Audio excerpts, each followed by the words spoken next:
Coming up here in a moment, this is, after all, October, so staying true to it, Dr. Barry E. Taff. In the spring of 2010, Dr. Taff's book, Aliens Above, Ghosts Below, was published by Cosmic Pantheon Press and has since become an underground phenomenon.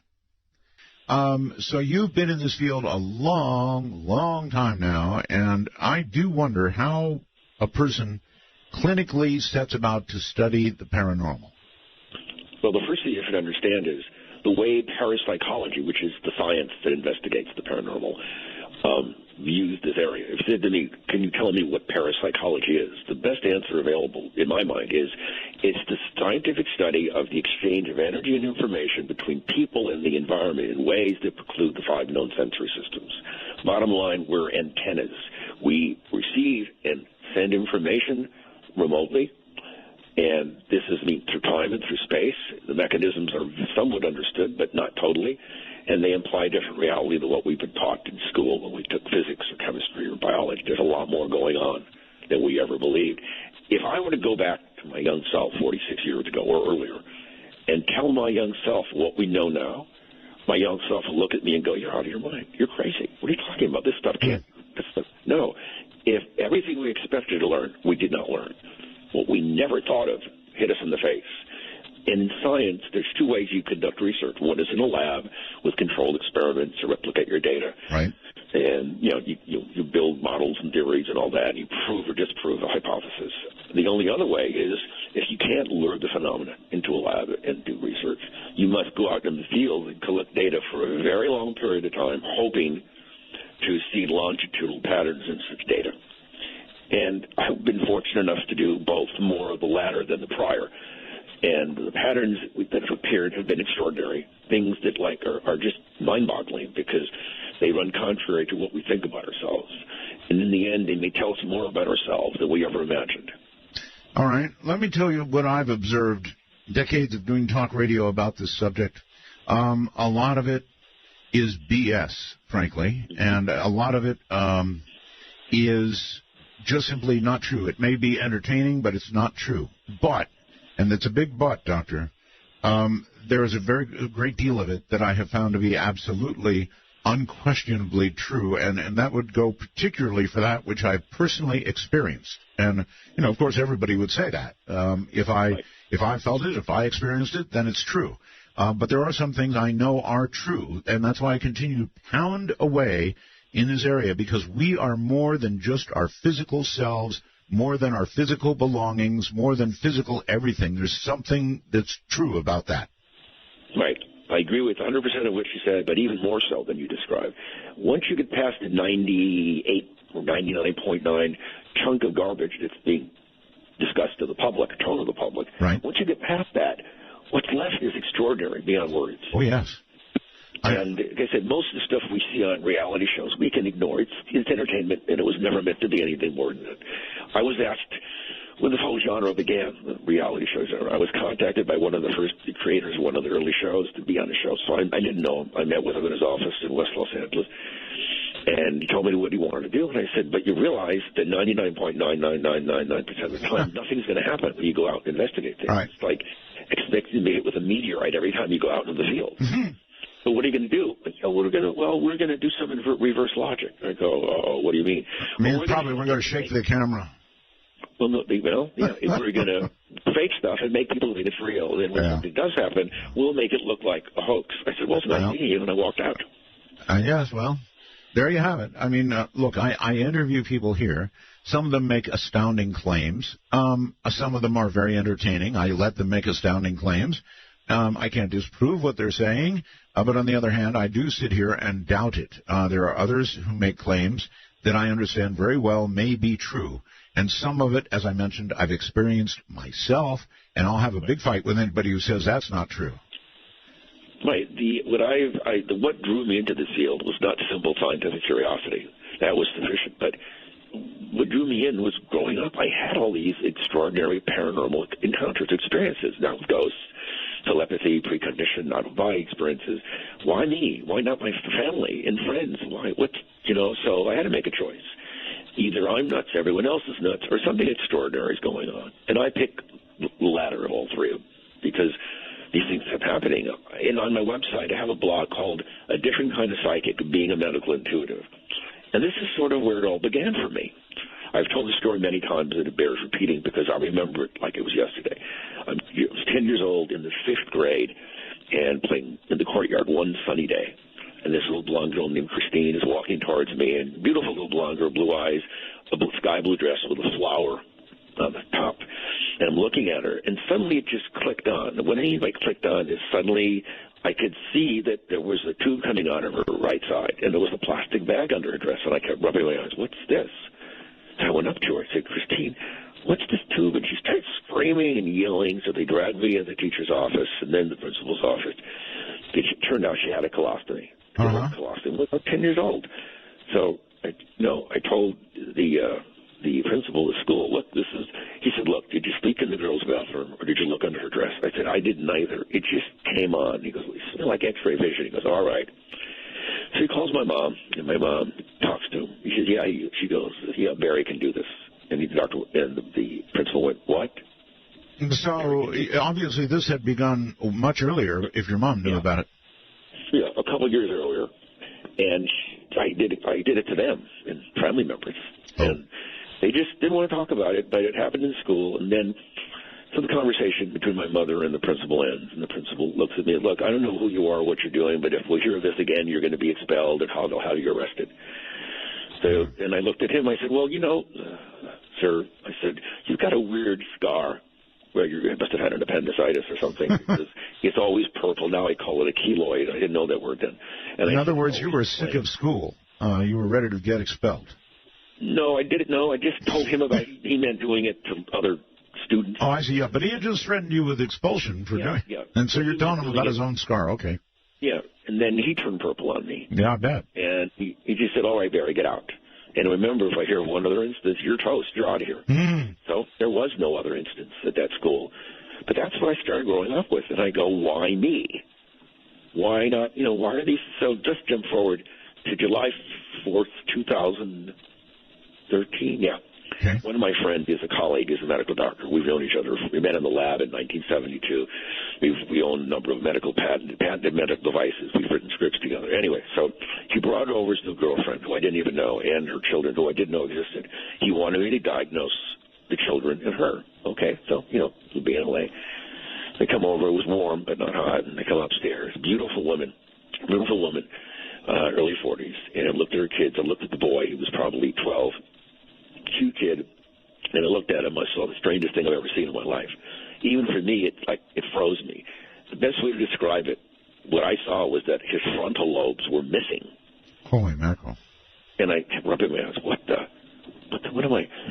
May I ask a quick question? Are you only able to see people with some sort of defect, as in frontal lobes missing, or are you able to look inside anybody's head? Latter, anyone. Anyone. It's as easy to do as typing to me. But let me finish this story. You're like a human MRI, but go ahead. So I looked at him, and I kept rubbing my eyes, and he touched me to the side. He had cortical encephalopathy, which is the disease that eats away part of the brain. Oof. And he didn't tell me this, and obviously his mother didn't tell that. Charles' mother didn't tell me. And then I swung my vision over. I looked at the boy's mother, and I said, boy, you must have smoked a lot. Your lungs look like brown paper bags, black spots on you. Have COPD, right?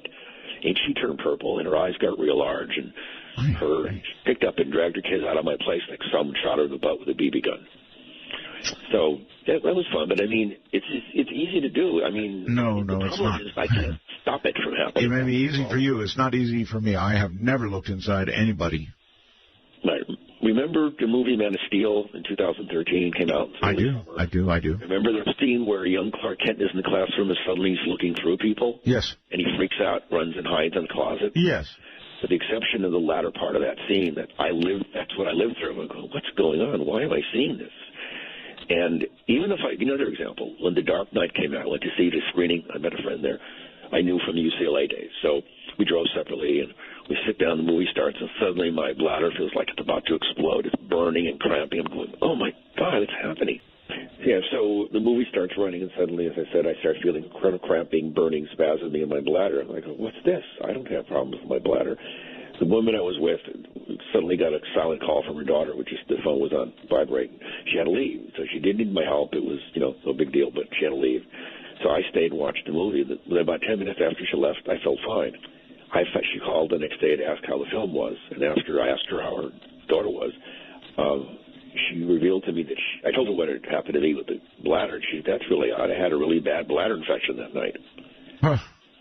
So sometimes I see it, sometimes I feel it, sometimes both. But it could be it's an impediment, an encumbrance in terms of getting close to some people, because most as we get old, stuff happens. Yeah. Can you can you see these things at will still? Yes, it's like I said, it's no difference to me looking at a computer screen or driving.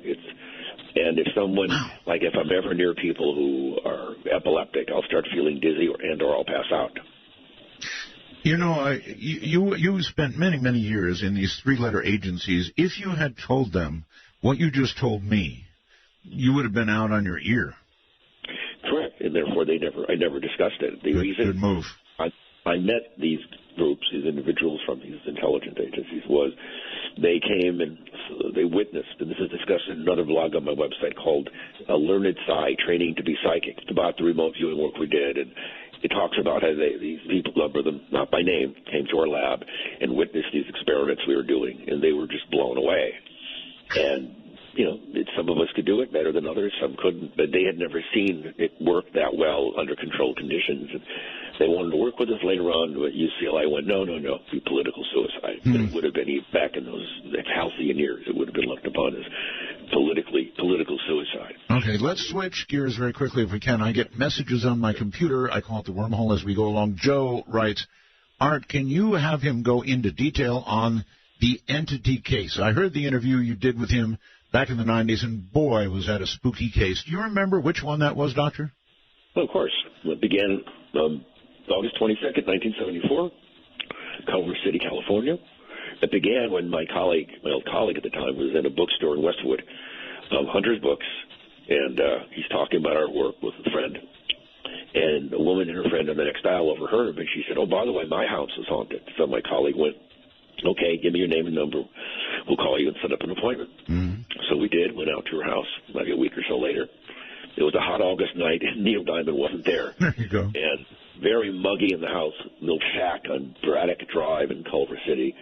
And the first thing, Doris Bither, B-I-T-H-E-R, the very first thing she told us right off the bat, that she'd been repeatedly raped by a ghost. And we went, what? Huh? We rolled our eyes back, and we thought this woman is, emotionally disturbed. She needs help. She needs psychiatric intervention, medication, therapy, but she doesn't need parapsychologists. Right. So we took notes down, but they said, really, there's nothing we can do for your situation. She went, what? I said, we suspect what you need is something far different than us. And that was it. And then a week later, I wrote a big P on the top of the form, fill out in every case. That, to me, was the person psychotic. There's no reason to waste any more time with them. But she called back about a week to 10 days later, and some friends and neighbors had witnessed things. Well, this changed the whole thing, because if there's corroborative testimony and multiple witnesses, you suddenly take some interest. So we go back to her little house on Braddock Drive. We're standing in the kitchen talking, and the lower cupboard door comes open, and a iron skillet jumps out, or a frying pan jumped out, and takes a leap of a few feet away from the cupboard. And we checked for if there were animals in there, or wires, or springs, or who knows what. There was nothing. And there began the onslaught. And the bedroom suddenly was ice cold. It felt like it was refrigerated, yet it was a very warm summer. And yet we couldn't detect the source of the cold. And we couldn't always record it, which is even stranger. That's what I was going to ask. Could you measure it? Not all the time. We also, the temperature drop was also correlated with a disgusting odor of decomposing organic matter, like a body rotting. Right. And, we smelled it, we didn't. We smelled it, we didn't. We brought in a Hewlett-Packard sniffer, and it couldn't pick up anything.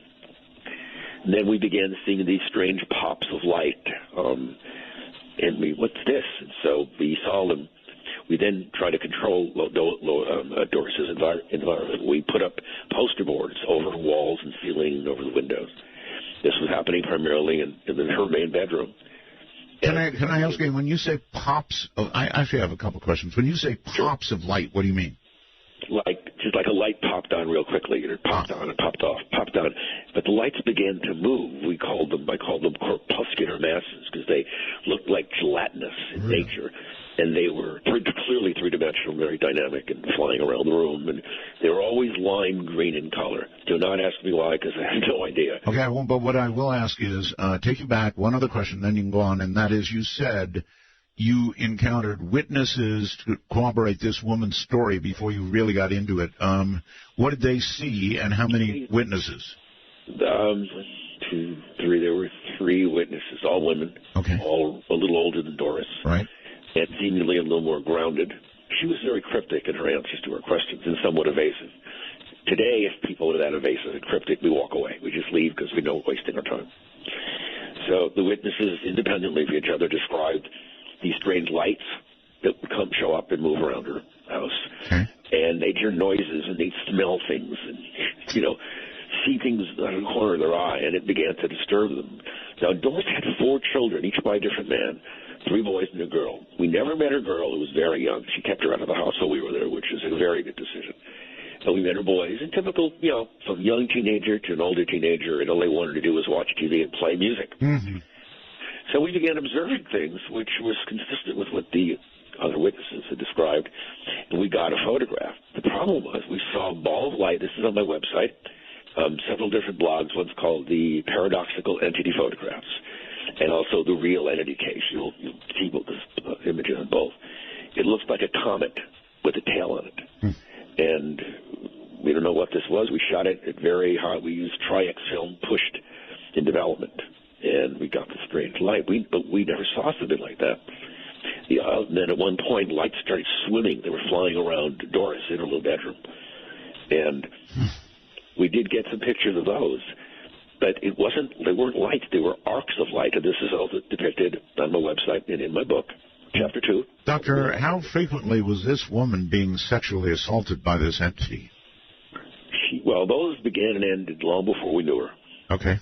So we couldn't prove that she'd been raped because too much time had passed. Right. But, her story took on more credibility by the fact that we began having experiences there that we could document, with cameras. But what we got in these 2 frames were extraordinary because Doris is sitting on her little bed in the bedroom, and there's an arc of light that frames her, goes from down, the bed goes up over her and back down. And what makes this particular shot so intriguing, Art, is that the walls behind the arc of light meet at a 90-degree angle. So if this was the projected light source, the light would be bent in accordance with the wall. Yet it is not, which tells us the light was in free space. Right. Yes, really rounder. So that's pretty amazing. And then another point, in that one of the many times we were there, these lights coalesced in the corner of the bedroom, and they formed an apparition of a very large man from about the waist up. You could see the head, the brow ridge of the jaw, the outer orbits of the eyes. You could see the upper torso, the musculature, the pectorals, the biceps, the whole bit. And then it cut off at the waist, and it was that same sickening lime green. And this wasn't a static one. It was articulating, meaning it was moving. Oh, boy. And then it popped like a light, like someone turned a light bulb off, and it was gone. So I told everyone, don't say a word. When you stop shaking, sit down and here's the pens or pencils, write down what you saw. Good idea. And we all saw the same thing with almost no variation. So we were shooting dozens of photographs of the apparition, whatever it appeared to be. And they didn't show anything. There was no glowing apparition of a large male standing there. There was nothing. But wait a minute. We all saw the same thing. How did we see them all if there was nothing emitting light that we could observe? A little bit of a problem. Michael Persinger's work, we know for a fact that very low-level electromagnetic fields could induce very intense audiovisual hallucinations in people. And it's an established fact. If that were the case in this instance, with up to 25 people in that little bedroom, you would expect a great deal of variation from one to the next. You bet. There's no such thing as a shared or hysterical hallucination. There's mass hysteria, but not mass hallucinations. And unless you're subject to a hallucinogen, and even then it isn't the same. So if we all saw the same thing, what was causing that image to appear to our eyes? Or did it appear to our eyes? Or maybe we saw it in our mind. Well, if something is literally injected into your brain so that your optic nerves register it, it's not necessarily going to be recorded on a camera. Correct. If something is affecting your brain directly, right? Let's say the occipital lobe or the frontal lobe, yes, parietal or whatever, and that affects your brain to have some sort of visual hallucination. You can't record that with any instrument I'm aware of, that we know of. Although the Russians decades ago were claiming they could record things like that, it never proved out. The question is, what did we see? Well, the case evolved. It evolved. The phenomena grew weaker over time. But at one point, we're in the bedroom. It was ice cold, and we were saying basically holding a little seance. There was nothing else to do. And we put on music that the children, the boys said, when they put it on, whatever, at certain points of certain songs, the phenomena would increase. So we started doing that, and we saw that it did indeed increase. But was that due to our intense dislike of the music, or was that due to the fact that there was, correlation with the audio, the acoustic waves coming off their record players, and we'll never know. But at one point, the black poster board started tearing off the wall. Now, each black poster board had a number and a magnetic orientation. So if we got more photographs, we could tell where they were coming from and going to. We had a reference grid. And suddenly something, after we're pleading, do something. Suddenly the duct tape was being pulled off right in front of us. And it flew off the ceiling and hit Doris in the head. Wow. Which is pretty good, given that there are 25 people in the room. All right, so this sounds like poltergeist activity. Exactly. And contrary to what the book made you to believe, Frank D. Valletta did a great job of turning the case into a novel, and the interpretation of the novel in the book was that it was ghost. However, the evidence does not support that hypothesis, in my opinion. It supports the hypothesis was the Poltergeist case. This is discussed in Chapter 2 of my book in depth. Now, when Doris moved, finally, from Culver City to Carson, it followed her. We had some experiences there, but at a lower level of activity, discussed in my book and on my website. She moved again to Texas. It followed her there. And by the time we saw her again in '83, when the movie The Entity came out, she claimed that it all but ceased. However, a good friend of mine named Javier Ortega from GhostTheory.com, he's been able to speak to her 3 male children. And they claim that phenomena began before she lived on Braddock Drive in Culver City and continued long after they moved. And the problem is the one who did the most speaking of it kept contradicting himself during the interview, which is not a good indication of either memory or honesty. And, now Doris Beither passed away in 1999 at the age of 58. And the cause of death was cardiopulmonary arrest, but they don't know why her heart and lungs stopped. They just decided to. Yes, many deaths are unexplained. A lot of people don't know that, but many deaths go virtually unexplained. Was there any indication, Doctor, of what began the attachment of this poltergeist to her? Well, according to what her kids said, when they were living in Santa Monica before they moved to Braddock Drive, little things began happening, banging noises, things that appear and disappear. They'd see lights, but it was a very low level. They moved into the Braddock Drive house sometime later, and it's a little shack. It was condemned several times by the city. I'm surprised anyone could live in it. So she moved in a few days later. An elderly Hispanic woman comes up to the door, knocks on it. Doris goes to the door. What do you want? And she says, this house is evil. You must leave it. It used to be a farmhouse. You can't stay here. Doris went, are you out of your mind? What are you talking about? The lady left, and Doris forgot about it. And then not short time later, things started to peak in Doris's new home. Now, as I said, most of my case file, I'd say 98% of my cases are linked to people, which seems to be the norm. However, it's more complicated than that, because we've now learned that this phenomena is the result of some people's neurophysiology interacting in a very extraordinary way with the electromagnetic environment or geomagnetic environment they happen to live in. And if they have the right type of neurophysiological problem, this may end up producing what we call poltergeist activity. And this is outlined in my book ad nauseum. But bottom line, as poltergeist activity is referred to as recurrent spontaneous psychokinesis, meaning it's not controllable. It can be a macroscopic level for heavy, massive objects can move, including people. And this case supports that. Doctor, is it your view, in looking back on this case now, that she was the center of the activity, voluntarily or involuntarily, more likely, she was producing this poltergeist activity herself? Yes. And my book discusses this in depth in Chapter 2, that there were libidinal fantasies that were somehow being externalized, and they were triggering the onset of these phenomena. Doris had a really very dysfunctional relationship with her family growing up with different men, and it's sort of like it was an episode of Star Trek. I forgot the name. It was with Michael Dunn. They were on a planet where all the elders had psychokinetic abilities, and at one point, one of the actors becomes sick, one of the peepers, and Spock said, "We're seeing this telekinetic or psychokinetic manifestation of Parlam's delirium." And that's sort of what we think was going on in Doris's case. And this makes it all the more interesting, because if something can affect us, the environment, and we couple with it in a very unusual way, we can release energy that can tear the environment apart like that. At one point, the fuse box was torn out of the wall and thrown at Doris. Candelabra was thrown at her.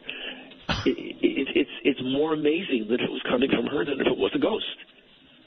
And that's astounding. I mean, just to sit and observe these things happening, to see them happening, I say on the one hand, I would love to be able to observe and see it myself, but it would scare the you-know-what out of me. So I don't know if I really want to see it.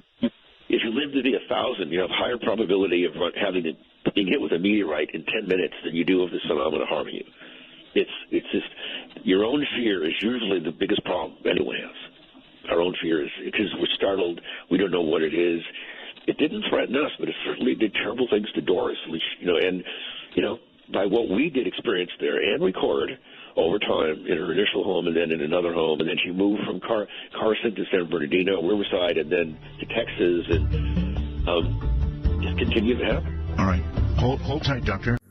And again, circling back, you think that she was able to somehow manipulate the electromagnetic field in some way that we don't truly understand? Well, it's yes, but it's more than that. We know for a fact that what paranormal phenomena in general, whether it's ESP or remote viewing all the way to poltergeist activity beyond, the energies involved that create the events are not electromagnetic, gravitational, and nuclear, at least not as we know them. However, we know that electromagnetic forces can mediate their response because it's coupling with us.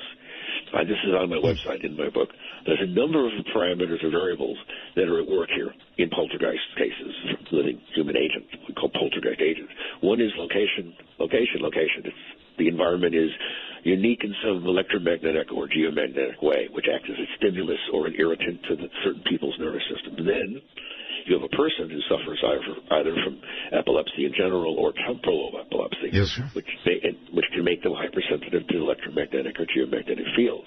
Then, if the energy of the local physical environment, if the frequency of the electromagnetic energy or geomagnetic field is the same as their nervous systems, it will induce inductive resonance coupling, which means that their nervous system gets linked to this environment, and then their unconscious or subconscious can mediate the release of this force to wreak havoc on it and produce anything from object movement and disappearance and reappearance. All right.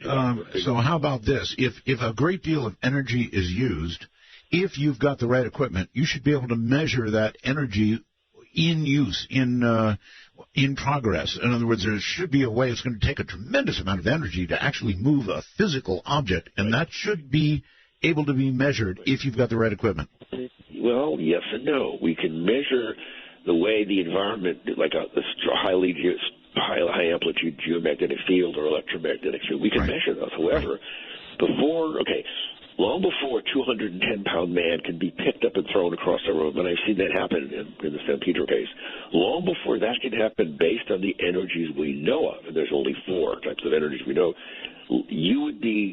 your clothing and everything in the room would be set on fire by the liberated heat, the second law of thermodynamics. Not only does it not get hot when these things occur, it often gets cold, or it appears to get cold, but that can be the effect of the magnetic field on your body. You think it's cold when it isn't. So this is the whole problem. You see, let's say a 200-pound man is picked up and thrown on the wall like a rag doll. Well, his clothing and everything in the room should start burning immediately, but it doesn't. So we're learning something here extraordinary.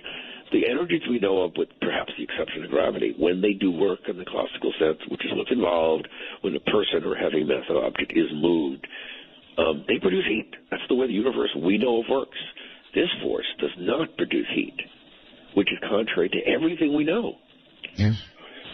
So basically, we can bury our head in the sand and go, I don't want to know this. Don't bother me. It's too complicated. Or we can take the next step and figure out, if it isn't anything we do know, then what can we develop technology to measure what's going on? Well, we can only measure what we know. Every instrument, I've got low-frequency spectrum analyzers and air ion counters and geomagnetometer, all these different things, thermal imaging stuff, and they're designed to measure what we know. You can't develop a machine to measure what we don't know because we don't know what it is. A good point.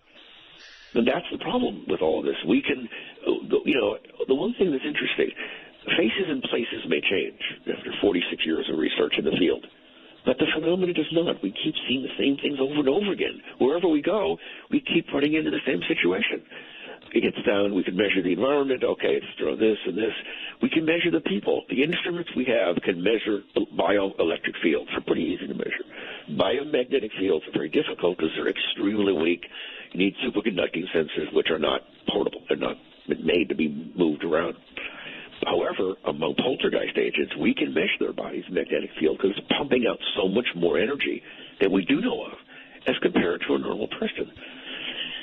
And they usually, people that have these problems, these psychokinetic manifestations on a recurring basis, beside having, temporal lobe epilepsy and the environment's very strong to irritate their nervous system, they have a very low threshold for dealing with stress.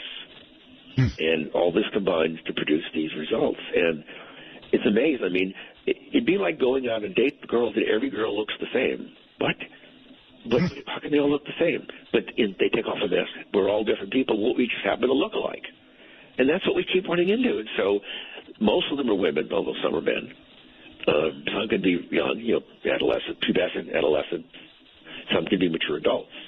But the things they have in common stay the same. And a lot of times we ask people questions on all investigations. And we tell them, look, some of the questions are very probing and invasive. If you don't want to answer them, don't. We ask about medications they've been taking, how long, what dosage, why were they prescribed, family history of epilepsy. And sometimes it's so subtle, they go, no, no, no. And then we ask about sleep disorders, and they say, oh, yeah, I take something like Klonopin. Klonopin is anti-seizure, anticonvulsant. And they say, it's odd. When I take the medication, the phenomena stops, but I sleep well. I was going to ask if there's any indication that that any pharmaceuticals either increase or decrease that ability, and you just sort of answered that. Yes, it depends on the individual, but generally speaking, in fact, long ago when I did your shows, people started calling me, people I didn't know all over the country, and it was great because they didn't know anything about what I was doing in detail, and they're telling me, they're taking their, medicine for epilepsy, and when they were taking it, the phenomena stopped. When they stopped taking the medication because they didn't like the way it made them feel, the seizure would return, as would the phenomena. So, Again, now, if someone is willing to take the time and spend the money, you could do functional MRI studies or PET studies, positron emission tomography, and we probably could find exactly what part of the brain is mediating these abilities, these recurrent spontaneous psychokinetic events. And I've got this gut feeling in me that says this energy might allow us to go to the stars. This could give us technology we can't even begin to imagine, like propulsion. You mean locked in our own brains? Yep. It was no coincidence. The second pilot for the Star Trek TV series original dealt with people who were very gifted psychics, and it happened to deal with interstellar travel. So. It's the more we learn, every time we answer a question, it generates 20 more. We answer another one, 20 more. We answer another one, 50 more. All right.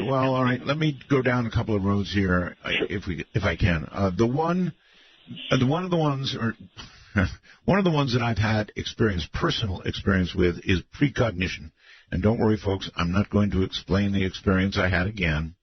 I'm tired of talking about it, but I had a unquestionable case of precognition, Doctor, so I know it's real. I absolutely know it's real. However, it is a function of a living human brain, as apparently poltergeist activity is, right? Right. All of this seems to be linked with us living beings at some point. And in my book and on my website, I tell a great story. We were doing all this remote viewing work at UCLA, and it was fun, but it got boring because it was easy to do and it was easy to reproduce the results for the most part. So we tried something unique. Instead of doing real-time remote viewing, how about doing some precognitive remote viewing? Let's look ahead in time 1 week and see who the randomly chosen target would be for the next session 1 week later. We didn't know. No one knew. It was all random people coming in, randomly chosen. So we put ourselves through our progressive muscular relaxation. The lights are off. We're recording everyone's voices. Describe the target of the next week. A lot of us started describing a tall, beautiful blonde with blue eyes. Describe her clothing, pants are gorgeous. Yes. And each chair was numbered beneath it. And described the chair she sat in by number. And then we describe a big house in the Hollywood Hills, 3 stories, and a big baby grand piano. That could have been anything. Then we start describing a tall man, over 6 feet, handsome, strong, dressed in all black. Black shirt, black pants, black boots, black gloves, black cape, black hat, black sword, black mask. We thought, are we losing our minds? Mm-hmm. Okay, so the next week, new people come in. They never met. They were brought in by third parties and had not been in our group for weeks. Each person was given a little envelope with a piece of paper in it with a number. People sit down. We roll dice. Okay, open your packets. Whoever's number matches the number on the dice, let us know. This woman says, oh, it's me. So we had forgotten what we said a week earlier. I mean, who remembers stuff from a week ago when it's not about your exact life? We told the woman, here's the controller for the tape recorder. Start playing it back. If you hear anything that correlates to you, stop it and comment. If it doesn't, don't. So she hears the recording. We described her perfectly. Height, face, hair, figure, and clothing. Could have been coincidence. We described the house she lived in. Could have been coincidence. Growing up, the piano could have been coincidence. But then we get to the tall man all in black, and she's hesitation on her part. And we didn't even know her name. She turns to us and she goes, do you know who I am? And we said, no. She said, I'm Tony Williams. And we went, and? She said, do you know who? No. My father is Guy Williams, who played Zorro for Disney. Right. And she went, wait a minute. When did you make this tape? We said, a week ago. A week ago? I didn't know it was coming here until 3 hours ago. And then she was randomly chosen on top of it? Wait a minute. I don't get it. Neither do we. You can't see a future that's not there. You're perceiving information. What's the source? It's not random probability. Come on, you never have these occurrences, ever. And this is where it gets more interesting. There's an idea called implicate order, and it implies, and this is some research done at Caltech by a well-known researcher who was relieved of his duties because of what he discovered. He spent more than 2 decades, and he proved the fact, to the best of medical science, that our long-term memories are very likely not stored in our own brain. What? They're stored in a remote power field, like a zero-point field, and the way we access them is remotely. Why don't we just call it the cloud? Yeah, exactly.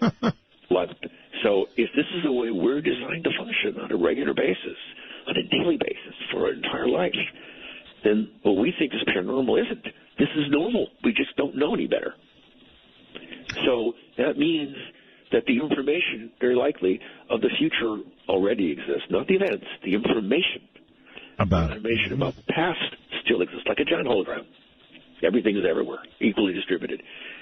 Then why can some of us see these things while others cannot? Why can some of us race cars while others cannot? Why can some of us write well or do art well or be an athlete? Everyone's got different proclivities, but precognition poses the biggest threat to our reality because it suggests that we're ignorant. There's a lot about going on we don't know. Well, all right. Here is the thing about my precognitive experience. Number one, it was without question precognitive. I couldn't stop it. It kept coming until I finally paid attention to it. And number two, I have never been able to reproduce it. I couldn't. I did nothing to bring it on. I couldn't stop it from coming on, and I've never been able to repeat it. Now, what do you make out of that?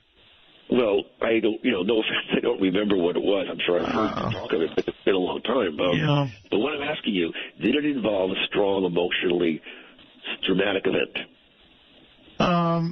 Not particularly. Well, it depends.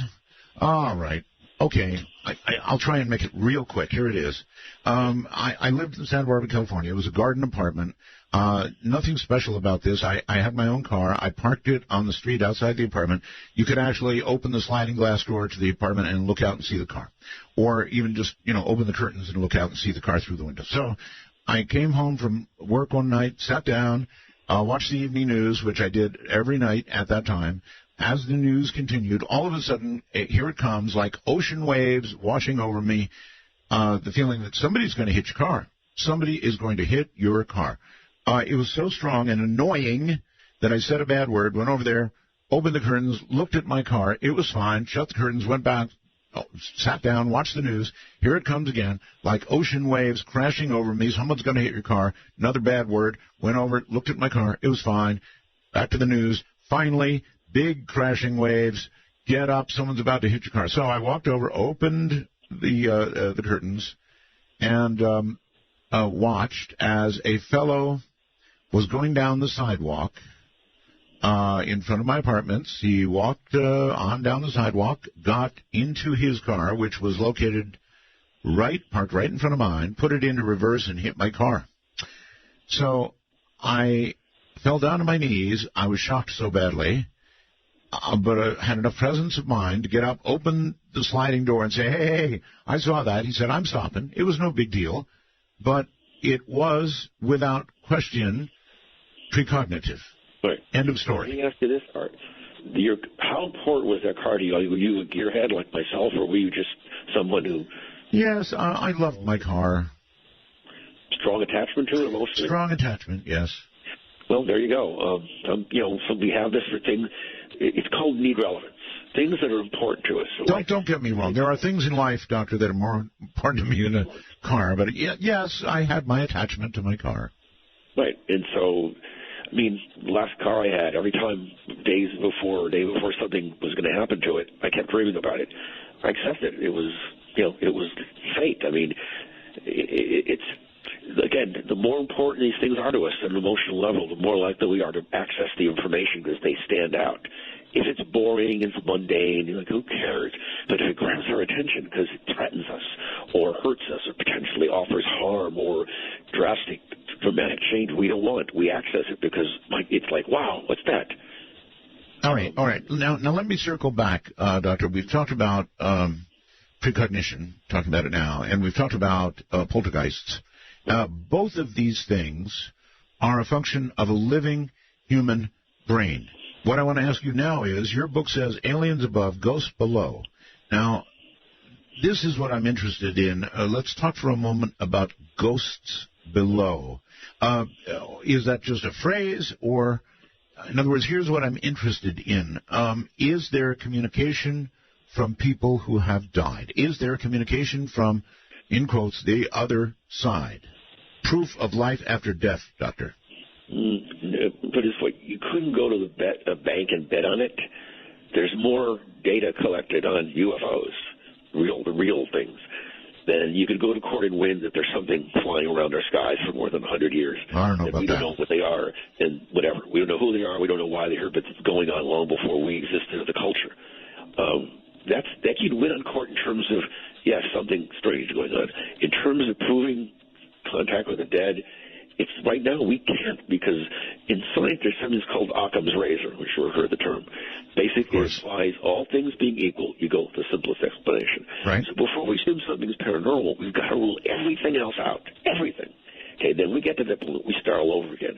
Start with the most simplistic explanation paranormally, and then you work your way up to the most outlandish, which, of course, is that we could communicate with the dead. And, the sad part is that most of my cases, most of the things that are written about can be more readily and easily explained as the result of humanly generated psychokinetic force.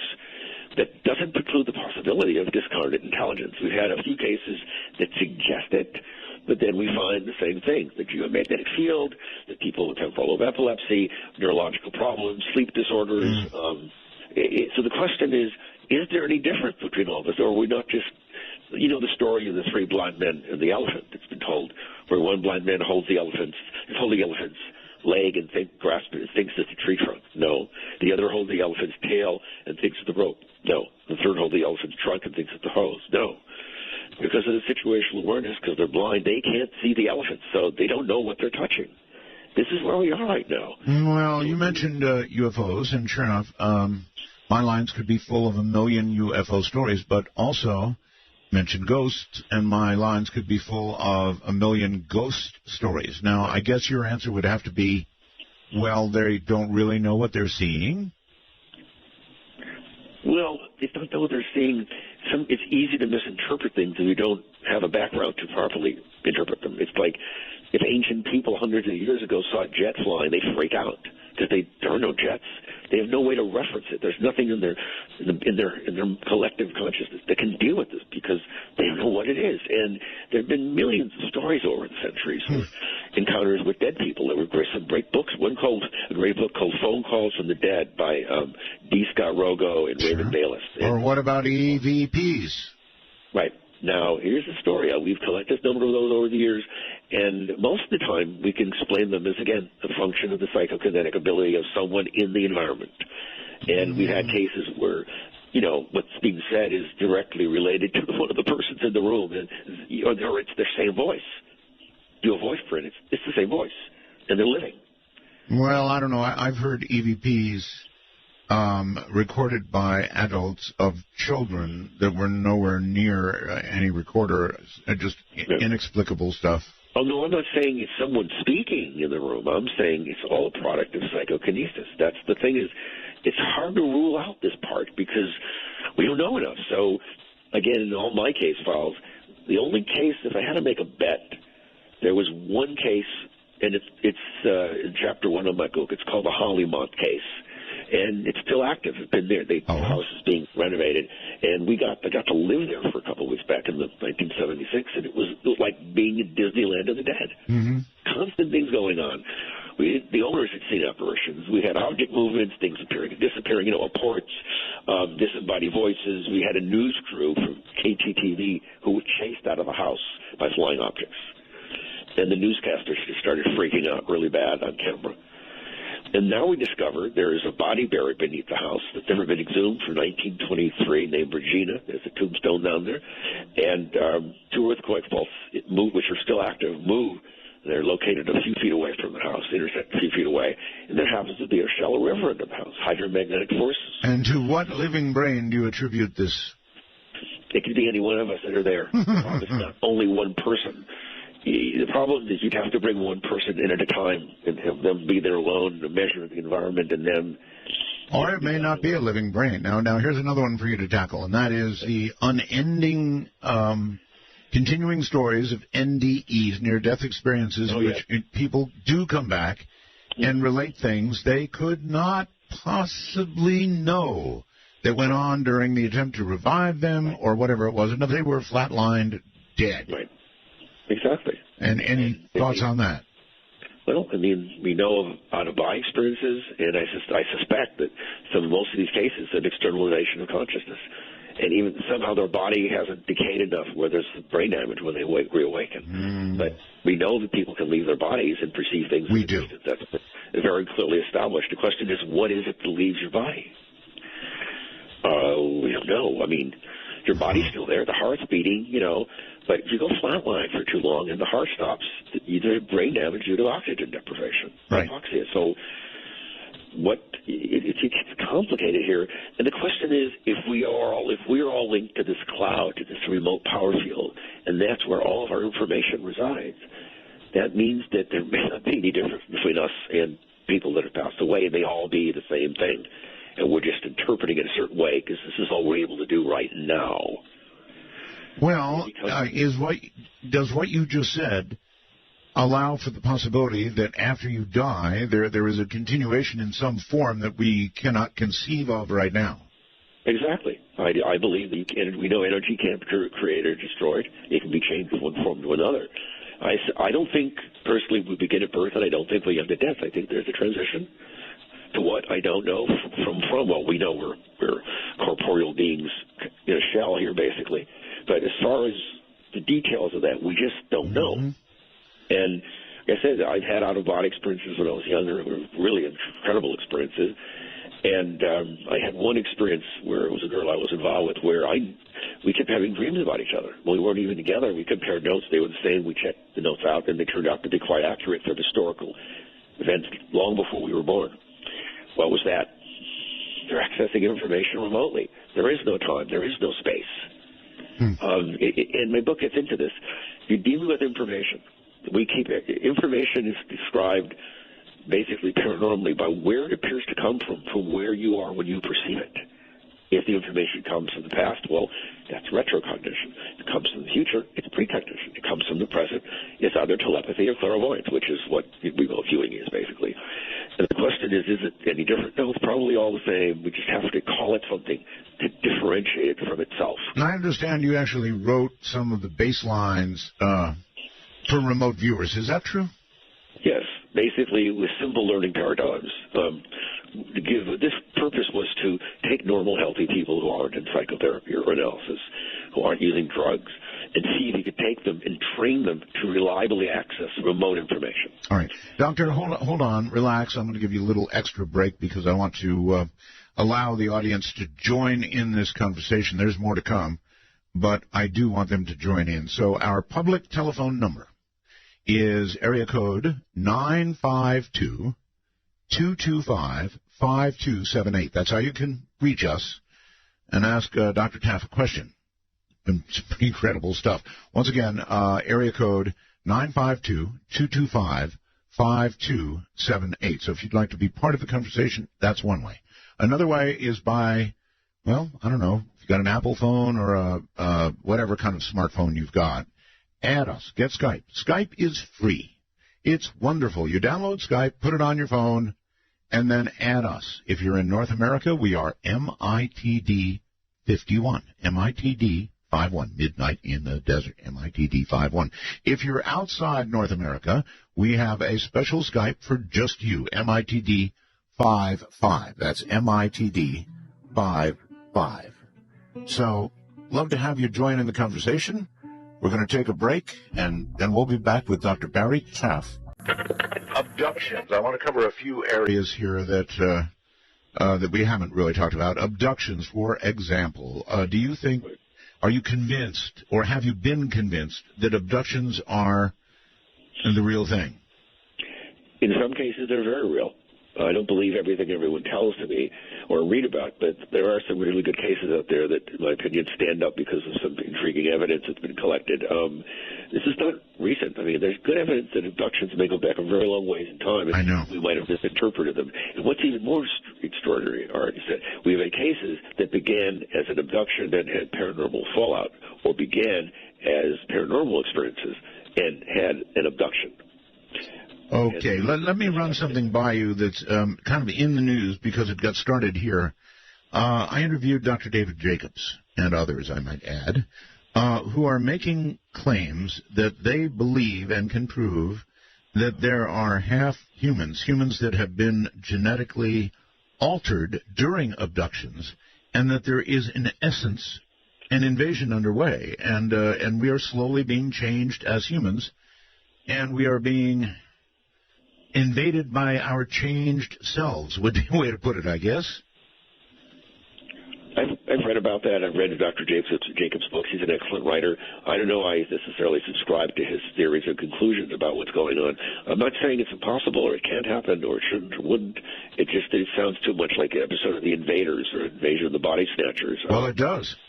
Yeah, and what I suspect is... But I would say, let me add, it could very well be true. I mean, if you were going to invade a planet, a populated planet full of gun-toting people, I might add, you might well want to do it very subtly, very slowly, and over a very long period of time. And if you had the ability to genetically modify, I can't think of a better way to do it. If you give it some serious thought, it does make sense.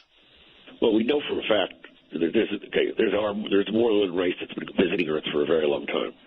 And there's substantial evidence, which I discuss in my book, that we, meaning the human race, might be the result of their interference in normal evolution here. Hear, hear. And this discussed in depth in my book.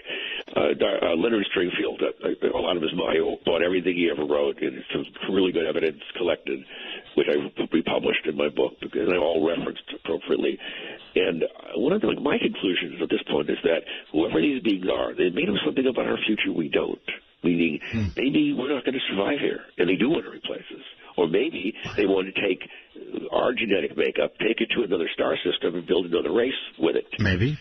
I don't know how what your, this kind of crosses over into the political realm, and I don't really want to do that. But there is, I think, substantial science showing that our planet is in really, really, really serious trouble. And if we don't modify our behavior, or perhaps it's time for a statement that it's too late to modify our behavior to change what's going to happen. And so for that reason, they might be interfering. Does that touch a nerve? Yeah. I've read about stuff like that. I've heard people discuss it. To be honest with you, I'm more worried about the fact that we can't trust our government to tell us the truth about anything anymore. I know. Going back decades, nothing new. Right. And I just got, here's the whole thing, but this is in my book and in my website. If we are the result of someone else's experiment, then they're not from Earth. That means we have an inconceivable future and an inconceivable past and unimaginable future. It throws into question everything about the human race. Yeah. It kind of messes up religion big time, ethnicity. And the last thing we need on Earth right now, amongst all the insanity going on, is another reason for people to go nuts. So if you were in charge of the disclosure of such volatile, earth-shaking information that would basically disenfranchise all of us, would you do it to please a few, knowing that the end result might be utter chaos, or would you not do it, hold it back? We don't need more problems. What would you do? If I was in charge of... You were the one that could flip the switch and say, make the disclosure, let the whole world know about this. What would you do? Would you risk humanity to bring this to the public, or would you say, no, it's too dangerous, let's keep a lid on it? Well, you're probably not going to like my answer. I think that I would say it is too dangerous, let's keep a lid on it. No, that's what most normal, rational, intelligent people would say. In the end, what good would it serve? I mean, not that I wouldn't like this disclosure. I think we need in the near future, it might be catastrophic and be the most destabilizing information ever given to us. In the end, it would probably help us because we'd all realize we're all one people. I don't care where you're from, what your color is, you look. We're all the same. We all breathe the same air and eat food, and we all get old and eventually die. So we're all going through that. But I just think in the short term, the task could be horrendous. Mm-hmm. And it wouldn't, there's a good deal of suggestive evidence out there, and some of this is on my website, that the real reason JFK was killed wasn't for whatever people suspect. It might have been he was about to disclose the most closely guarded secret on Earth. He might have been. All right. I do have one more really big question. Doctor, what do you know about a secret space program? Well, I've read and listened. I've read every book Richard Dolan has written. I've talked with him on numerous occasions. He was on my show for a couple of years ago. I had a brief podcast show. And I've seen all the interviews online. I believe he's telling the truth. I believe there's evidence supporting the fact we have a secret space program. It's well beyond anything NASA is willing to discuss. We may have crewed starships, not like the Starship Enterprise. We may have reverse-engineered UFOs, developed something equivalent to warp drive. And before Ben Rich died, the ex-head of Lockheed Skunk Works, he was at Lockheed. He was at UCLA Alumni Engineering in the early 90s giving a talk, and he said some great things that's been replayed over and over. He said, we have things flying that would make George Lucas drool. We now know how to take E.T. home in real time. And he said then afterwards, when the crowd thinned out, I went up to him and I talked to him. I said, the technology you speak of, did you develop it or did you acquire it? He goes, what do you think? I think the latter. He goes, you might be right. Will this stuff ever be released to the public? He goes, how old are you? I was in my early 40s then. He goes, no, it's not going to happen. Why? Because it's world-changing. All right. Yeah, it's world-changing is right. And here's the problem I have with it. If we had a drive of the type you talked about, so we could have a secret space program, so we're going to other star systems doing all kinds of wild things, this drive would be an energy source that would yank us out of this horrid, horrid problem we have right now, burning fossil fuels and endangering the future of the planet, period. And they would be withholding that from us for what? Well, the same reason Westinghouse, every time someone tries to develop Tesla's technology and scale it up to make it useful for power generation or applications, Westinghouse puts a cease and desist order in and stops them. There's a lot of people, remember, there's trillions of dollars wrapped up in petrochemical energy. It runs the Earth. Mm-hmm. And when we do run out, who knows how long it will be, they'll say, oh, look what we just found. Look, here it is. On my website, I have a blog called Building a Warp Drive Engine. It goes into depth on what's been done, on when I talk some theories and suggestions, it talks about Richard Dolan. I give reference to one of his online. You can see it on YouTube. It's a great 90-minute lecture, and everyone should see this. It's about the speaker space program from Amsterdam in the fall of 2011. And it doesn't get any better than Richard Dolan. I mean, it doesn't. And his collection of information is very impressive. He makes a great point, and he can support it with facts. Okay. All right. Let's go to the phones. I know a lot of people want to talk to you. Let's go all the way to, I think, Hilo, Hawaii. You're on the air. Hi. Hi. Art, is that you? That's me. Yes, sir. Hi. Oh, okay. Well, my name is Ricardo. Okay. I had a question. Is consciousness... Okay, so can we actually become more conscious without alien intervention? I mean, there's all these theories you guys were discussing where, aliens could be getting a part of, our genetic changes and things along those lines. Is it just possible that we are actually becoming more conscious, where we're actually seeing the detriment of what our government has done, what people have done to each other, but we're actually good people, and we're just being more conscious, and there's no alien explanation involved? You know what I mean? Doctor? It's a complicated question he asks. There isn't a simple answer, but I think we're finally seeing through the BS haze that's been put up for decades. We're realizing we can't trust the words coming out of the mouth of politicians, and they all have ulterior motives and reasons. And I don't, for one instant, even doubt that. So are you saying that it's not possible? Because, I mean, again, you're going back to government things. Well, no, I agree. We're becoming more aware, consciously and otherwise, because it's an extension of actually mass media and culture. People can finally access information by just sitting in front of a screen. They don't have to go to a library and spend days or months or years going through books. And so exactly. We're aware. So if we make huge strides at recognizing that we're all connected, I mean, we're all created from this energy that connects all of us. So, I mean, that's consciousness. That's consciousness just becoming greater and greater. Can we just recognize that things kind of, time-wise, time is a tricky thing, so let's not get into it because that would take forever. But consciously, we are actually one living energy between all living things, between trees, earth, plants, everything that's living. And in this consciousness, there is this growth that occurs simply because of who we are. It has nothing to do with some outside force. The government can do what it's going to do. People are going to do what they're going to do. But in this consciousness, in what consciousness is, we are actually growing as people. Is that possible, or does it have to be some sort of outside alien influence that allows us? I feel like that takes away our power as people, honestly. Well, I don't think that aliens are affecting our consciousness. I mean, they can, whatever these things are, clearly have manipulated our perceptual abilities and ability to understand. But I think we are evolving and changing much more rapidly now because our exposure to information based on what we're doing, not based on what aliens are doing. And maybe this is a concern that maybe we are growing in a way, but our proclivities haven't really changed. They've just grown along with us. All right, brother. Thank you very much. I appreciate it. You guys are awesome. Art, I love you, man. You're great. Thank you, buddy. Take care. Thank you. That's Hilo, Hawaii. First-time caller line. Again, area code 775-285-5800. Love hearing from people for the first time. It's exciting, actually. Let's go to Skype. And Kurt. Hello, Kurt. Hi. Hi, Mr. Bell. Hi. I heard your car story where you saw somebody hit your car.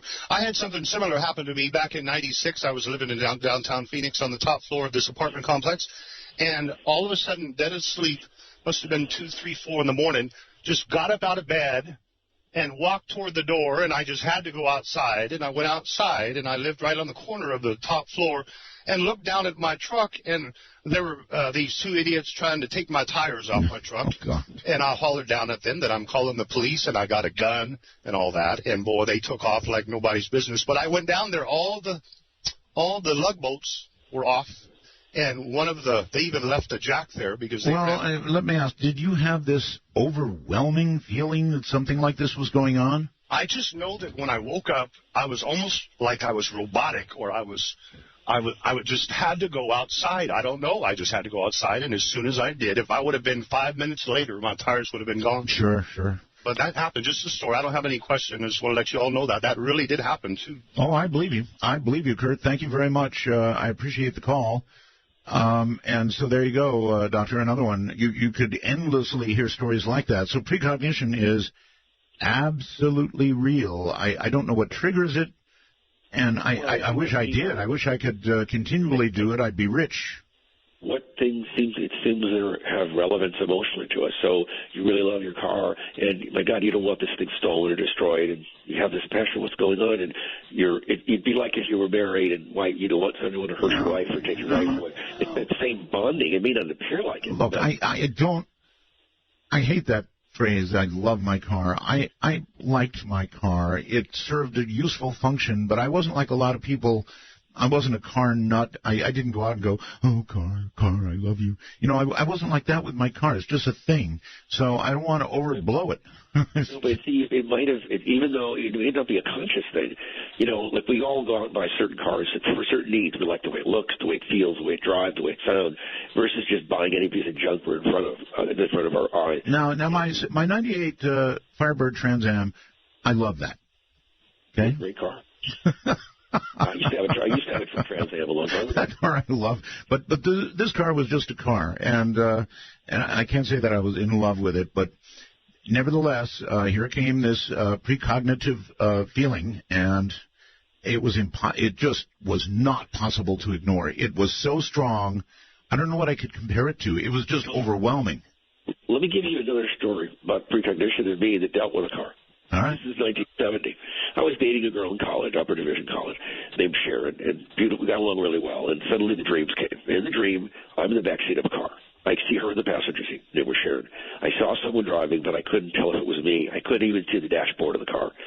So we're turn down the street to go to her home, which is on a cul-de-sac. We turn down, much larger car comes out, hits his head out, there's glass, there's fire, and I see Sharon's body unconscious, bloody. I'm going, no.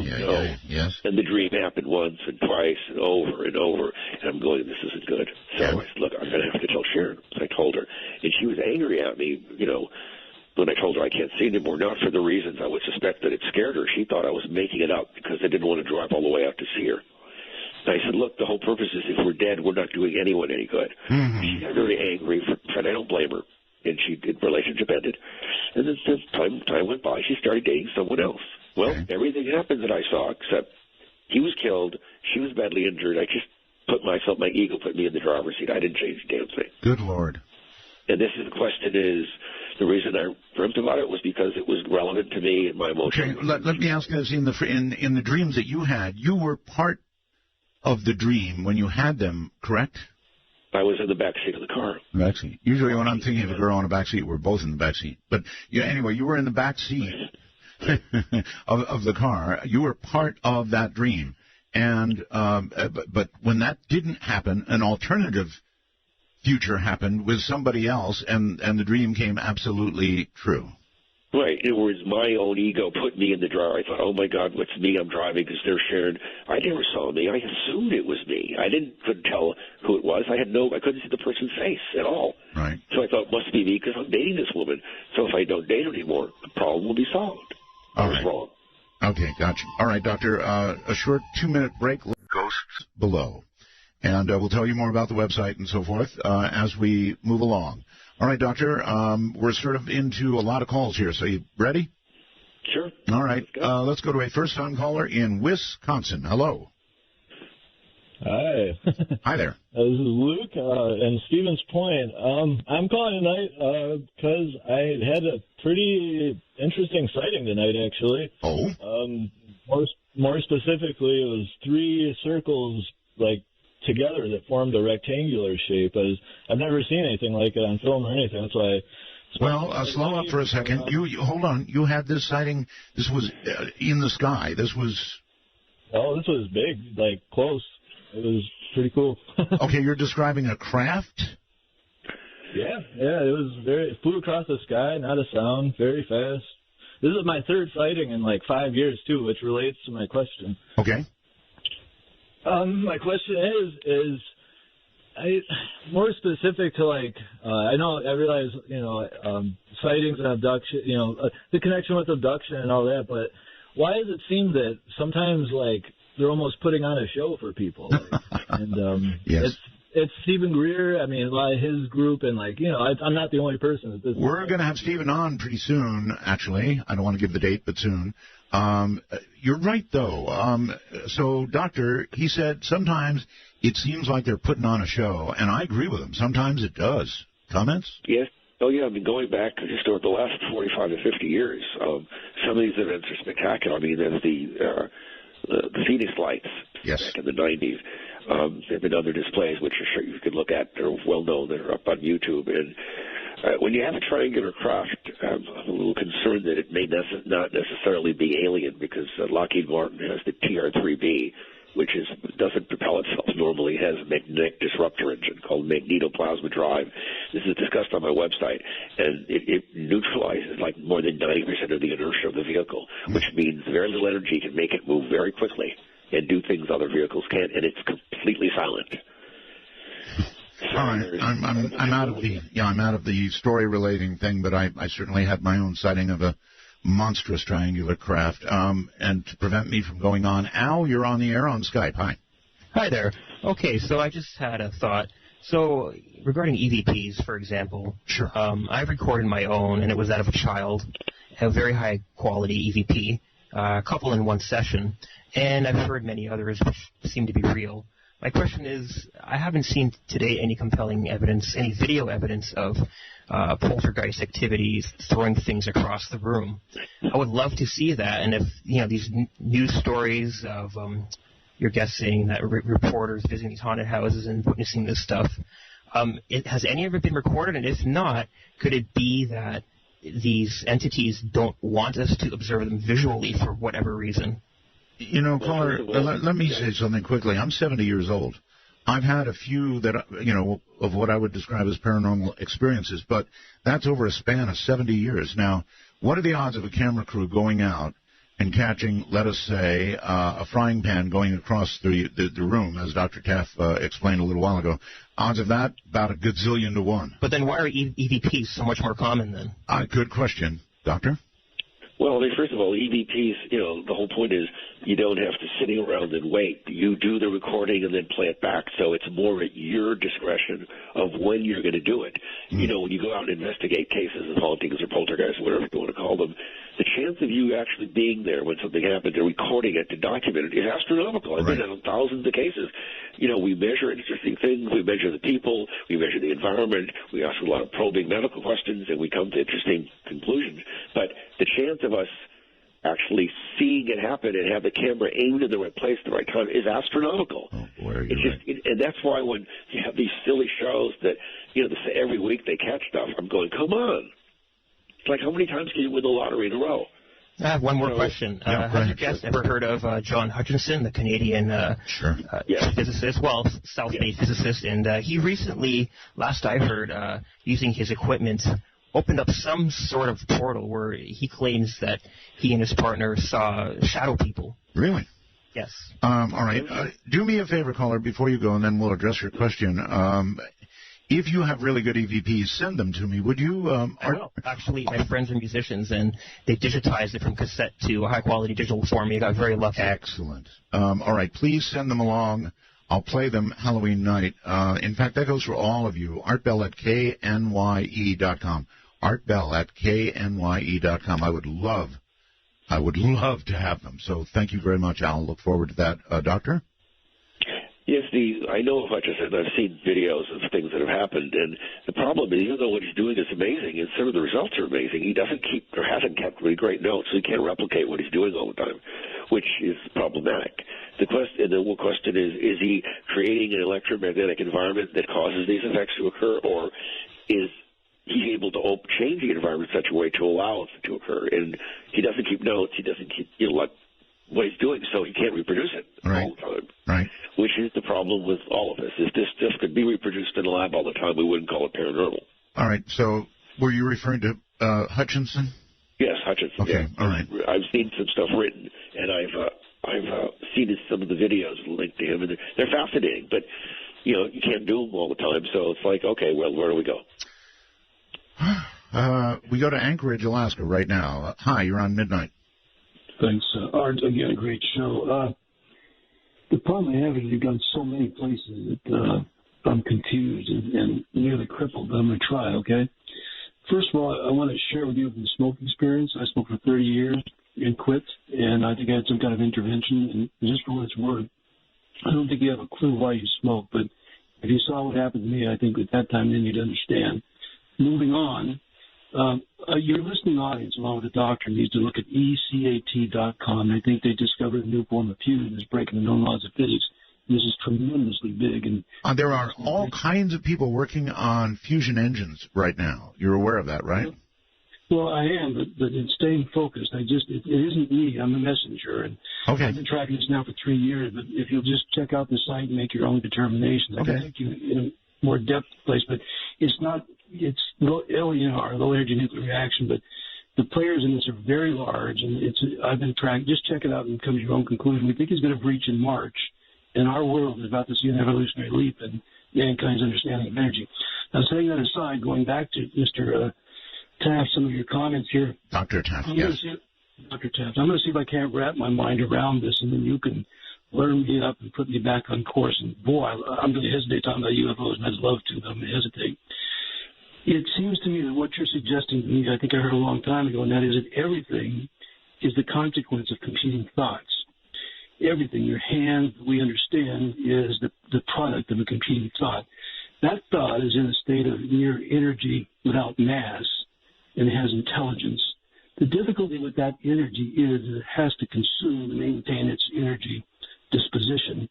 And if that's the case, what you're really talking about is a form of energy which seeks to find, and please help me through this, it's your fault I'm in this state of mind.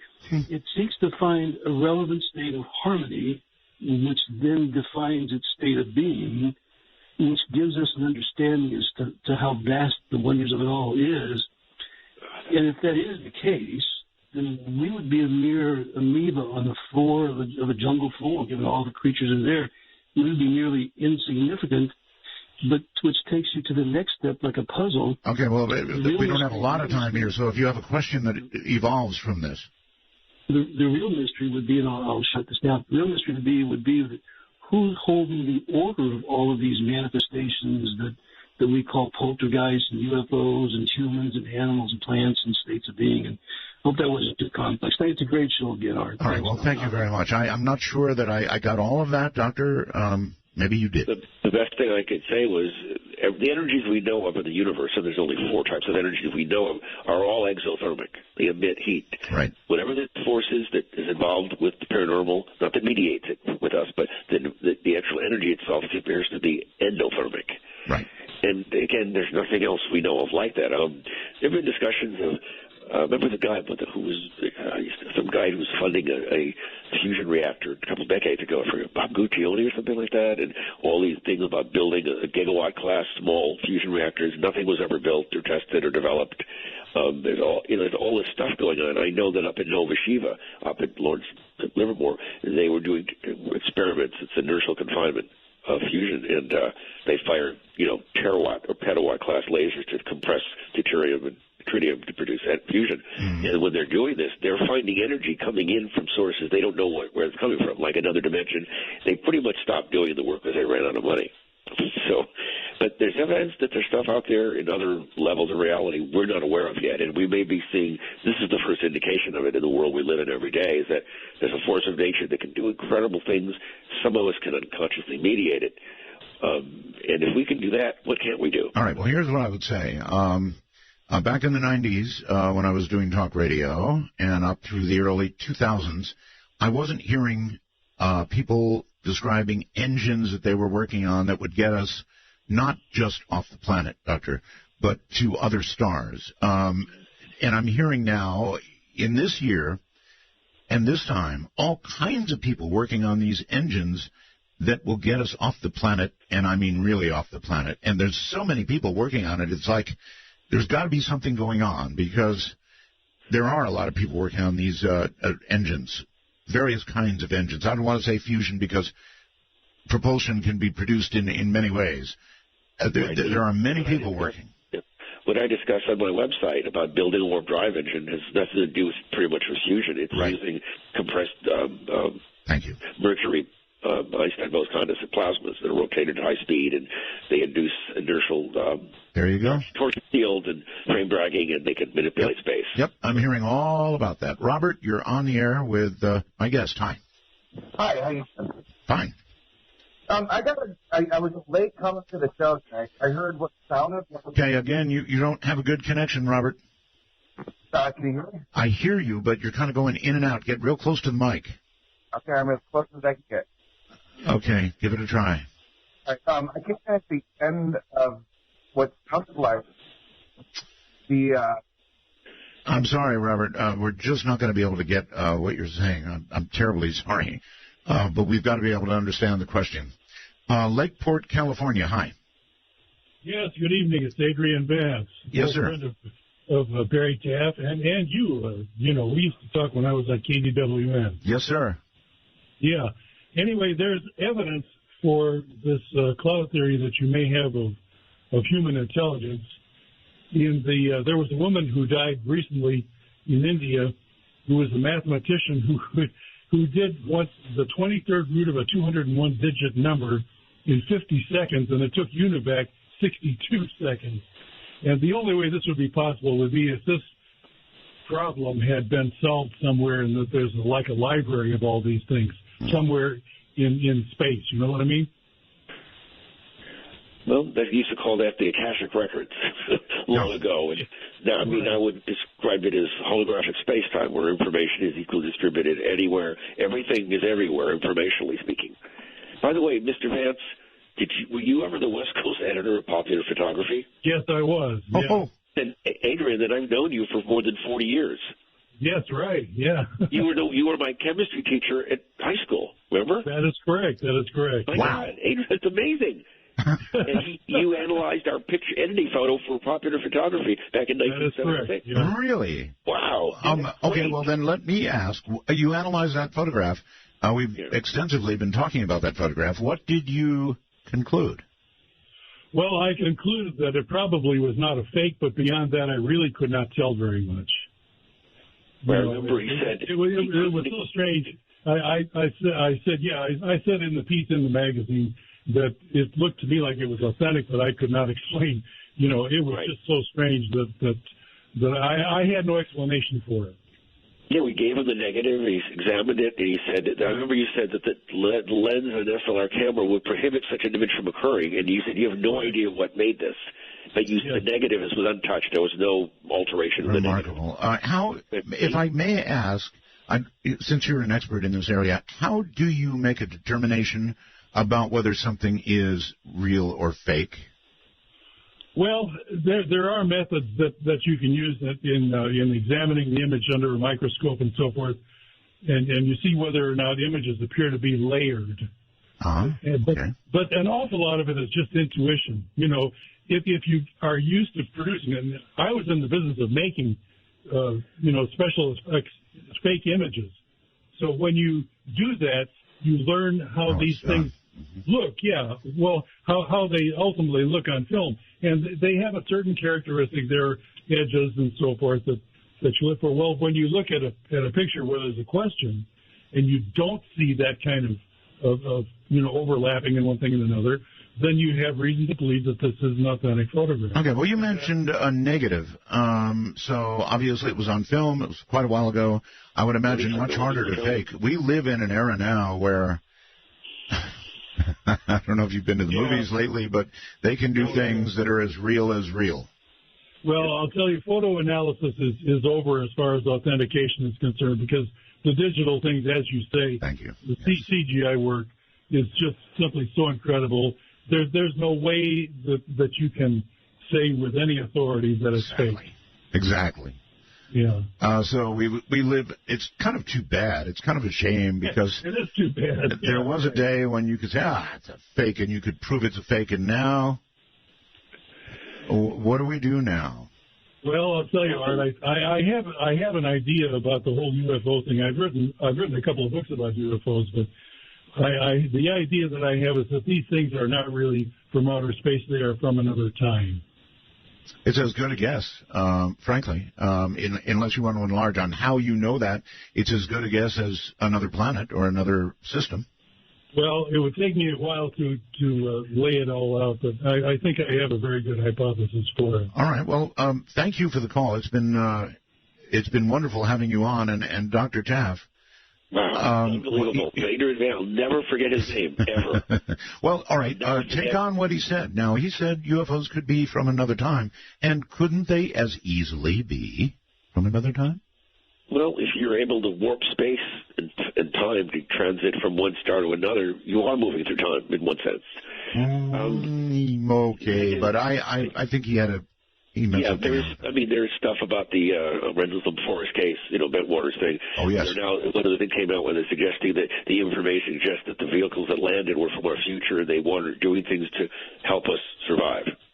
It's, that's the latest stuff I've seen on some shows.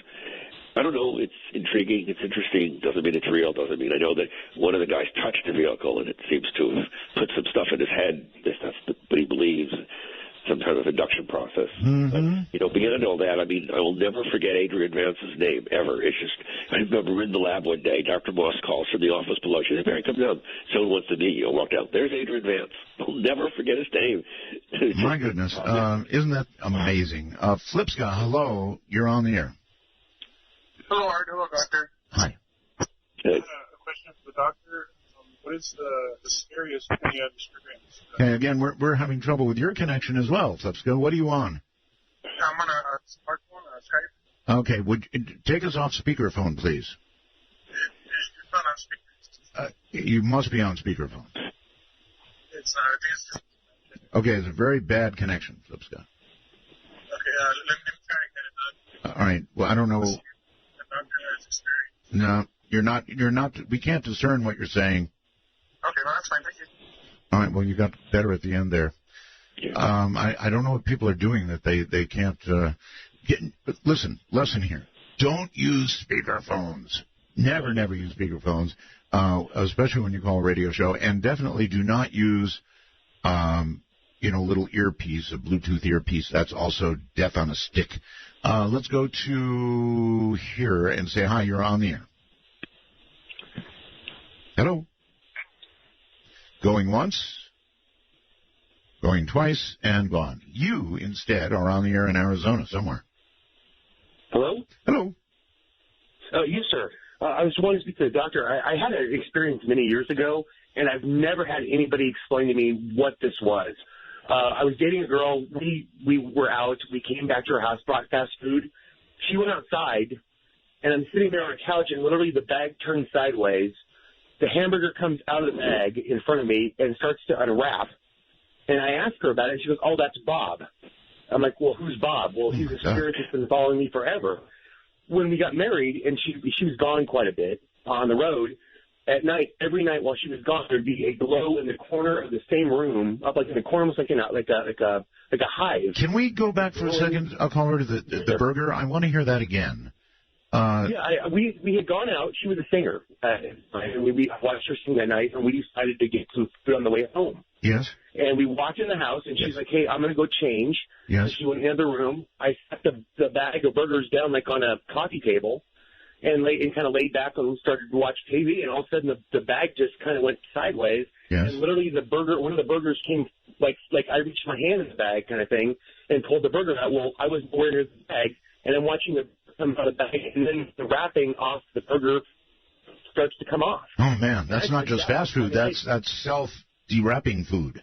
Yeah, seriously, I was completely shocked, and then the bag was like shaking, like from the inside, like somebody's got their hand inside the bag, and I yelled at her, and she walked in and she's like, "What?" And I'm like, "The burger, it just came out of the bag," and she's like, "Oh, that's Bob."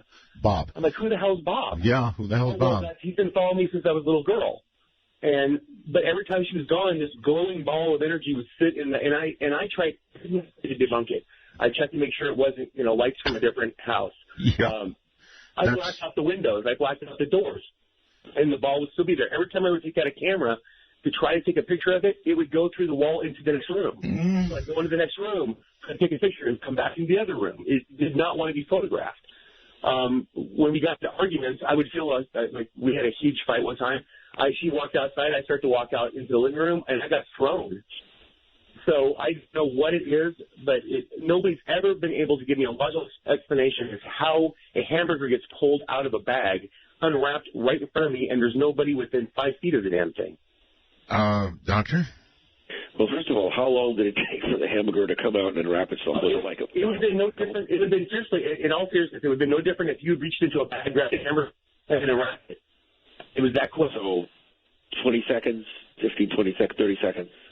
I'm thinking, how can this, there's no way, I'm the one that carried the bag in. Yeah, he's asking you how long, 15 seconds, 20, 30? Oh, no, maybe 20 seconds, maybe. I mean, it was just like somebody was hungry, they wanted to get to the food. And let me ask you, did either you or your wife have any type of medical problems in terms of sleep disorders or epilepsy or? No, nothing like that. Nothing in your backgrounds? Neither backgrounds? No. And nothing in either one of ours. Mm-hmm. Interesting. And this was centered around your was it your girlfriend or your wife? My ex-wife now, but I mean, it was centered around her, and it had been going on since she was a little girl and she was adopted, and I mean, she was as a baby, but from the time that she could remember, this thing's always been with her, and it's gone every location she's ever lived. But the weird thing was, she was in Europe, and the thing was still in the house. And she was old was she at the time? She was in her early 30s. And how old were you at the time? Mid-30s. Yeah, I mean, obviously it's interesting. It's linked to her, but it's also linked to an environment, which we've seen in cases where phenomena will continue to exist in one environment, yet one of the people, the agents, will leave, and it continues to propagate around them as well, we've had that in a couple of cases. But again, it would take a great deal of time to ask and take, a lot of questions, a lot of measurements of the environment of the people, and we might get answers. But it sounds like a really intriguing case. I'll tell you this. I love quarter pounders, but if one of them unwraps itself, I'm running. Well, it was something, and it was. I mean, there were so many things that occurred during the time we were together that it got. And thankfully I don't spook easily. I mean, I'm an archaeologist, so my idea is investigate, always check. I think try to figure it out. I think you're perfectly within your rights to be spooked by that, my friend. I sure would be. My God. Can't even imagine, but I can imagine in my mind. I can visualize a burger unwrapping itself. Jason on Skype. Hey, Art. Hello, Doctor. Hello. I have actually had a thought for a while now. I'm sure you have heard of the entire Amityville incident in New York. Oh, sure. Yes, I have. Now, I've read currently that there's a new tenant, a new owner, what have you. Why do you think that, say, the entire story of the Lux family, who had such a horrific experience and whatnot, and all the owners that have had the place since then, there's not been any more reporting of anything to, as far as I know, any paranormal activity whatsoever after their entire experience? I guess the answer would be it was with them. I interviewed George Lutz extensively. Did you happen to hear that years ago? Oh, I've listened to you for many years. I'm actually 31 now. I've called into the show before with a few things. I did not catch that interview. Too bad. It was a good one. I love all the books and everything. I've done a lot of personalized research on that. It's very enthralling to me. Okay, well, Doctor, before you answer this, I'm going to ask, can you both hold? We've got a break coming up. I can't avoid it. Got to do it, so. Oh, yeah, that's fine. All right. Everybody hold tight. Caller, welcome back. Please continue. Hello? Yes. Yeah, that's basically my question with the entire Amityville thing. Why would it be that only the Lutzes experienced paranormal activity, but any owner after they vacated the premises have not reported anything? I mean, I know before the Lutzes, the entire DeFeo incident, which a lot of people are very sure is what caused the hell the killings went through. Yeah. But I've heard theories about paranormal activity like that, like it kind of being like a photograph looping in time type of thing. But it seemed like it interacted with the family, so that kind of negates that and gives it, the entire thought that it was sentient that was interacting with the family. So do you have any idea why it would just single in on them and not on owners afterwards? Could it have been, like, provoked by something about them, or what? Well, you're not going to like my response, but in my opinion, based on the evidence collected by parapsychologists on the case,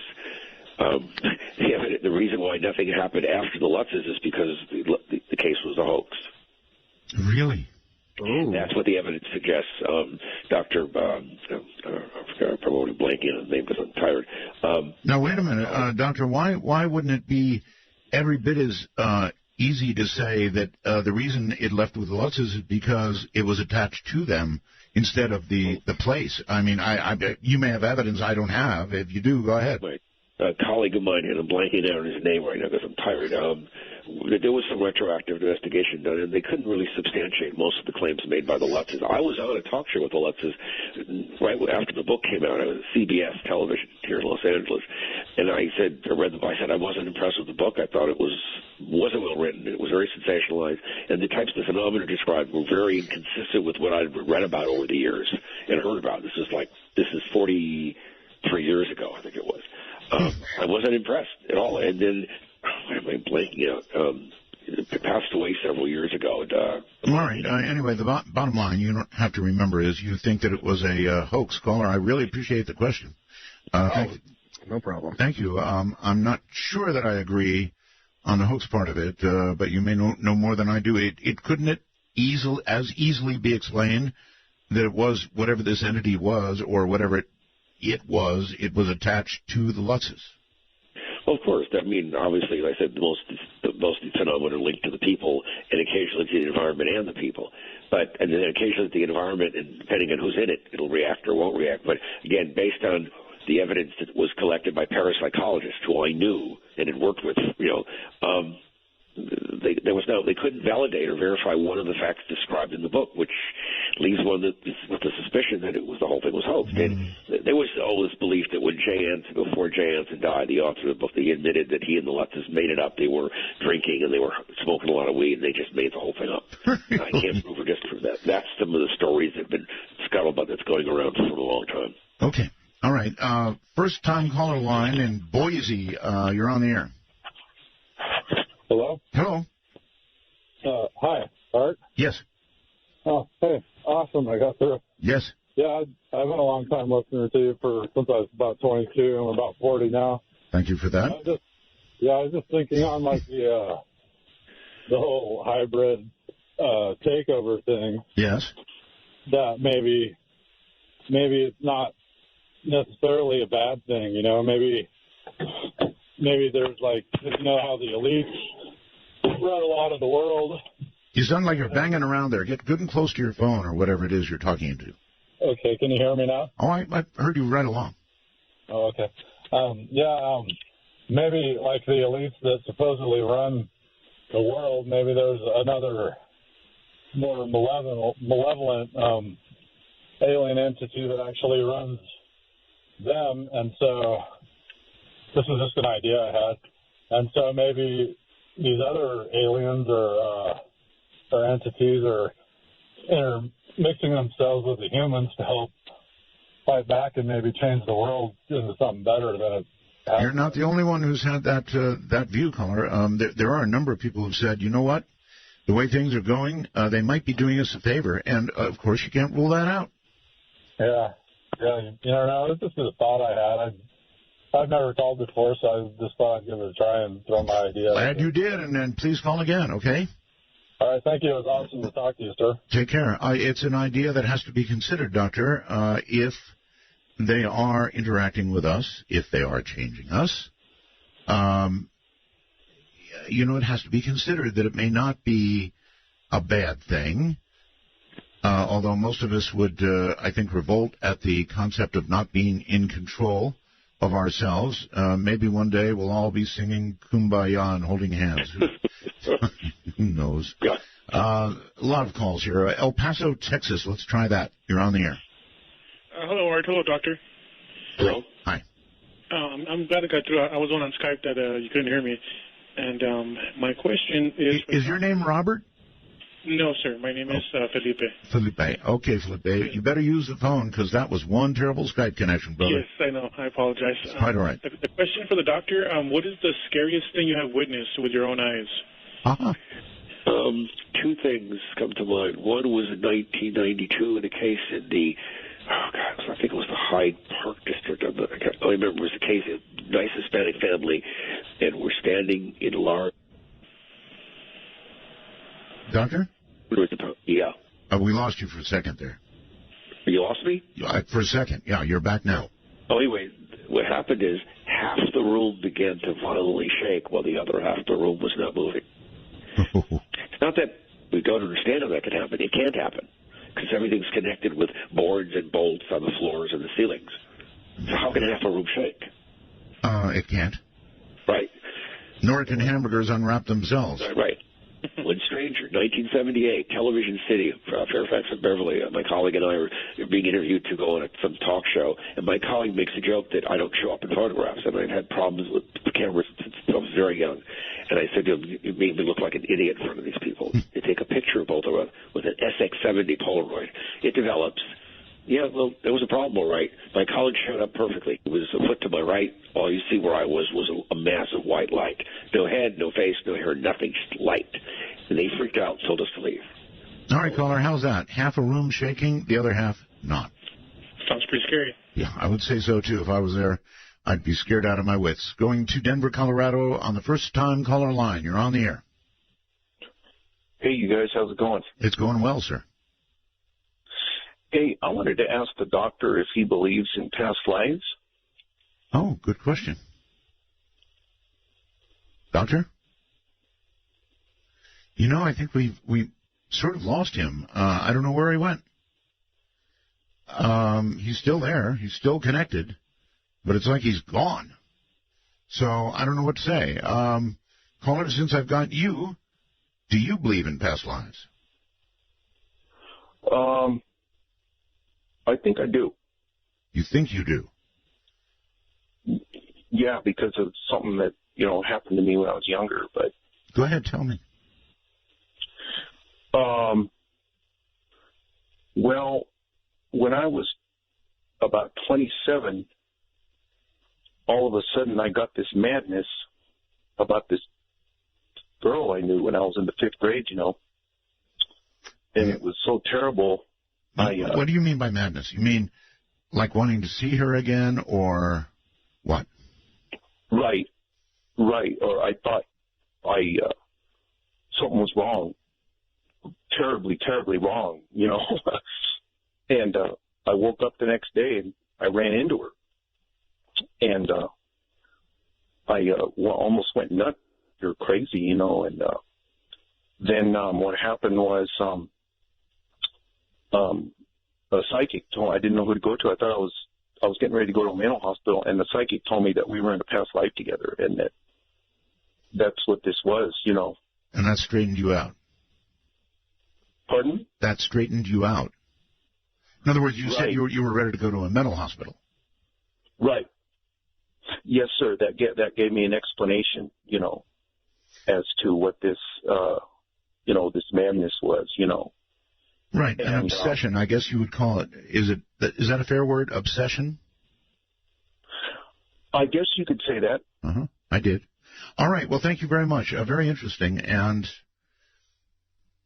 I would like to say something. And by the way, we've lost the doctor. I can't really dial him back up right now in the middle of a show or in the middle of the last minutes of a show, but I am very, very interested in the possibility of past lives. I have no idea whether it could be or is, but I have this feeling that there is something to it. And I've sort of looked into it more than you know, and it's something I would like to get some guests on. Let's go to Fallon, Nevada. You're on the air. Hello. Hello, Art. How you doing? Fine. I lost my guest, unfortunately, but... Yeah, well, my question was going to be for Dr. Taff is... I believe he was involved in the infamous entity case. Oh, he explained it. Did you hear the beginning of the show? I did, yes. Okay, he explained the whole thing. Yeah, my question really was going to be if someone can actually produce because I believe his synopsis was that she created it herself. Yes. Is there a way you can channel that to a more positive? If someone has that kind of ability or that kind of power, is there a way to channel that for a more positive result? Result, yeah. You know, that was going to be my question. Have they thought about?